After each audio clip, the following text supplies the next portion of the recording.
looking at treasuries and saying, you know what, I'm going to put those aside for a while, and maybe you go into a higher yield fixed income product. Well, there are all kinds of stocks and there are all kinds of bonds. I think, however, you're kidding. Yes, I don't. Some are good, some are not. Some go up and some won't. But I really do think it's still a good time to own stocks. I focus on the next 6 to 18 months. I don't pretend to have a longer vision than that. And over the short term, sometimes just things happen.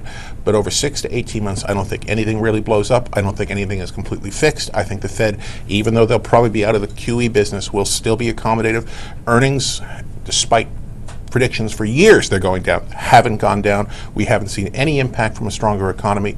I think it's still a good time to own stocks. We have a target for the S&P of 2,000 by the end of next year, and that all that requires is about 4% earnings growth annualized between now and then, and a 16 multiple on that, which is below average for the last 20 years. So Europe is recovering, or all these things are going in the right direction, but there's got to be some risk that you're factoring in when you look ahead. I think it's the fear that nothing is holding the market down. I think it's a fear, I'd say it's almost irrational at this point, but it's still there.